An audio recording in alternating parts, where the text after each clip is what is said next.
Breaking news mga tol, sa katatapos na laban ni Melvin Jerusalem sa Japan. Umabot nga po hanggang sukdulang 12 rounds at panalo si Jerusalem via unanimous decision. Tinalo niya ulit ang isang Japanese fighter, kaya hawak pa rin ni Melvin Jerusalem ang kanyang WBC minimum weight belt. May bagong kartada si Melvin Jerusalem na 24 wins, 12 KOs, may 3 talo. Edad 31 pa lang ito mga tol, kaya marami pang laban ang darating sa kanya. Magdedepensa ulit ng titulo. Siguro isang Japanese ulit ang kalaban. Pagdating kasi sa mababang division, Japanese ang maganda kalaban dyan. Kung kahapon naulats ang 4 na Pinoy na dumayo sa Japan, buti na lang ngayon mga tol nakabawi ang Pinoy champion natin. Maganda yung pinakita ni Jerusalem dahil hindi siya gigil. Sa kanilang last round nga mga tol, makita po natin, hindi pa pagod si Jerusalem. Nagmalaman ni Pacquiao pa ang kanyang galawan. Congratulations kay Melvin Jerusalem dahil still WBC minimum weight champion. Sana mapalaban si Jerusalem ng unification fight sa minimum weight. Sa iba pang balita, Terence Bud Crawford sinabing malabo na papasok itong si Errol Spence Jr. sa Boxing Hall of Fame. Kung hihinto na raw si Errol Spence ngayon sa kanyang pagboboxing, matapos niya talunin ito via TKO. Hindi raw alam ni Crawford kung makakapasok pa ito sa Boxing Hall of Fame. Kailangan daw ni Errol Spence bumalik pa sa boxing, manalo at maging world champion. Kailangan pa iangat ang kanyang resume para makapasok bilang Boxing Hall of Fame.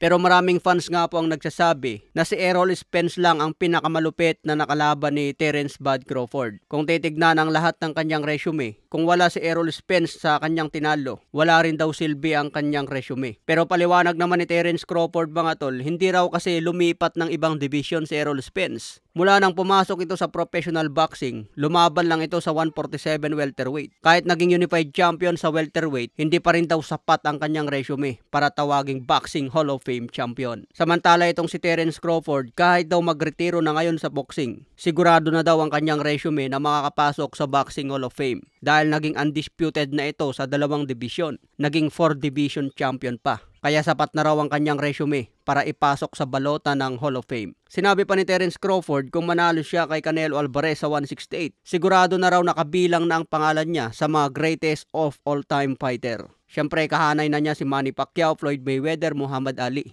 Hindi lang best fighter of all time, kundi kabilang daw siya sa top 3. Sinabi pa ni Terence Crawford, hindi niya kailangan ng power kay Canelo Alvarez dahil hindi niya kailangan itong patumbahin. Kung kakayanin daw niya ang suntok ni Canelo Alvarez, susubukan ni Crawford na tatalunin ito sa puntos hanggang sukdulang 12 rounds. Kaya kumpiyansa si Crawford na kayang talunin si Canelo. Samantala panalo rin kanina si William Cepeda via majority decision kontra Tevin Farmer. Kaya still undefeated ngayon si William Cepeda. Sinabi rin ni Shakur Stevenson, wala na raw dahilan para tumanggi pa si Cepeda sa kanilang laban. Okay mga tol, hanggang sa muling update.